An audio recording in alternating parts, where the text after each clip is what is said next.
I started fishing when I was probably around 4 years old or so. My dad would take us out, my brother and my sister and I. He would just take us down to little local ponds and stuff like that. And we'd catch bluegill and bass, you know, just night crawlers, the typical. And that really just sucked me in on a whole nother level. My parents thought that, you know, I'd probably just grow out of it. And then next thing you know, like 3 or 4 years later, I'm still telling them to take me down to the pond and stuff like that and asking to go all the time.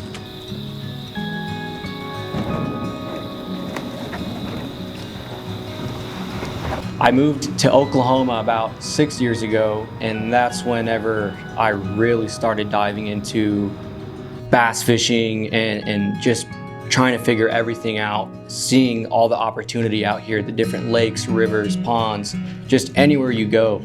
And that's kind of what really struck me to dive headfirst into it, is the location of around here. It's just made for it.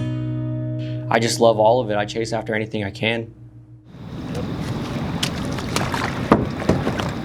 My family, they're the definition of city slickers from Chicago, and they're not too well into all of this just because of where they grew up. So it's like they just weren't used to it. But my dad would take us out as just something to do with his kids, and I loved it so much. I just enjoyed being there with him and catching those fish. It was just memories that really stuck to me, and it just meant a lot to me. And I really cherish any times I can with my dad.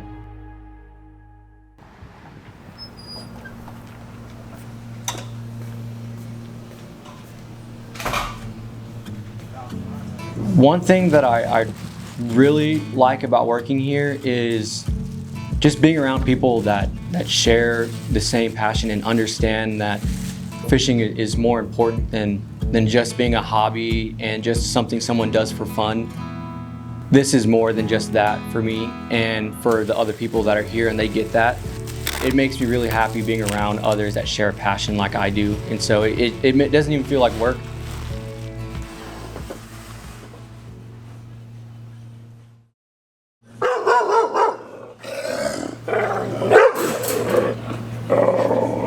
This way, all bark, no bite.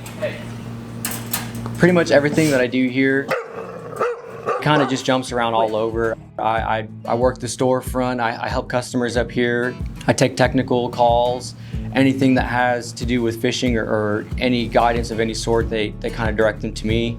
Rod repairs, the shipping end, I pack rods, I pull orders and stuff. Pretty much the full 9 yards. I kind of jump around all over and get it done anywhere I can, help out however I can, really.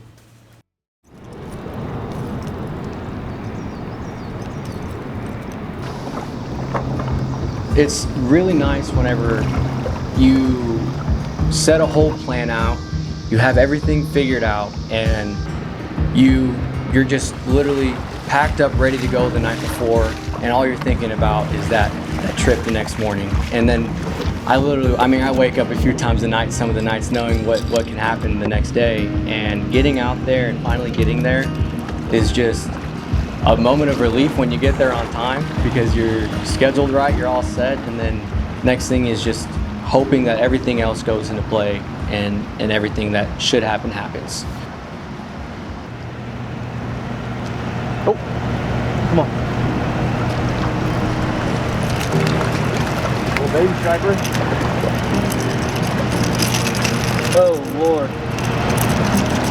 We need to upgrade that by about 15 times.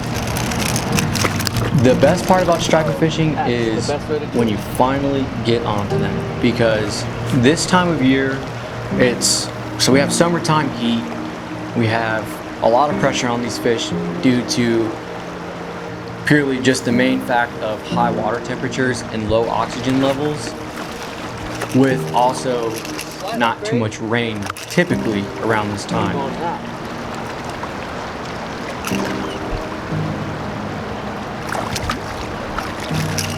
You gotta be real careful with these guys. I'm gonna go grab my grips.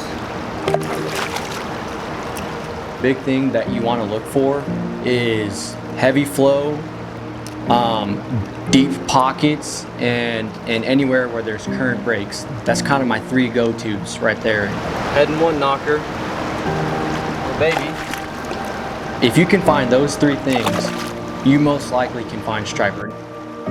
You don't want to get stuck in one pocket. You want to kind of jump around and figure out the main staging locations. There's going to be certain areas where they like to go to more than others. And you'll find that they'll be there at certain times of day, and you can pattern them, because what they're doing right now is they're running up and down the river as the water's rising and dropping. That's a big one.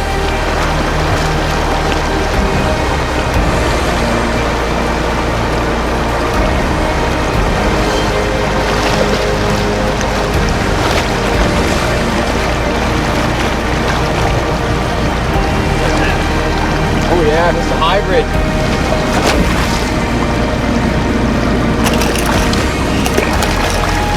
Watch the wake on him.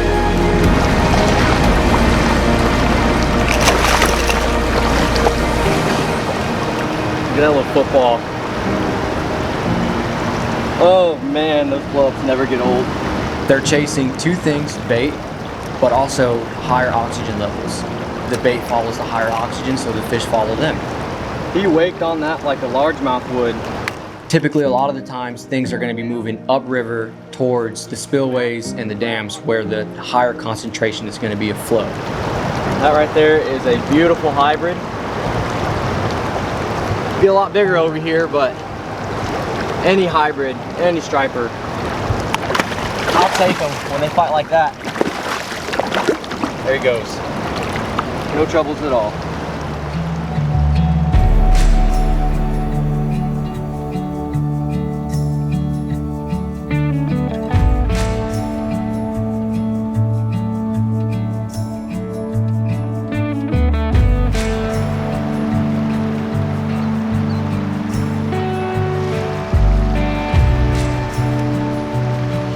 It took a lot of patience, a lot of time and perseverance to figure things out and to get to where I am now, to be able to go out most days and catch them. That's kind of one thing that I've learned to really appreciate. No matter how big they are, I don't really care. All I care about is the fact that I used my knowledge well enough to be able to time them out properly to catch them, because that's the biggest thing about catching them. Once they're biting, you can really throw anything and they'll hit it. It's just knowing how to pattern them.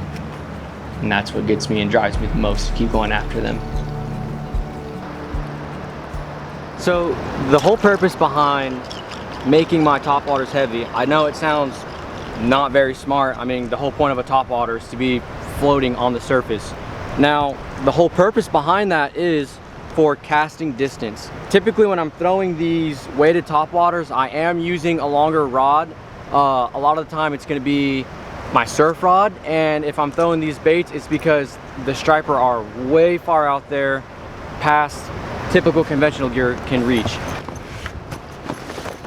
What I found to be a good weight is 1.5 ounces to right under 2 ounces. It's really simple. I literally just get BB gun BBs, and I drill a hole out with just your power drill, but I've also even used a pocket knife, and I sat there and I've whittled it out. Super simple stuff, you know, super glue, or not even super glue, hot glue.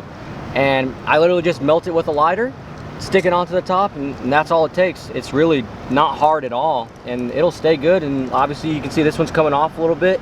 I didn't do the best job on that one, but even then, I mean, I've caught so many fish on it and it still hasn't even messed with it.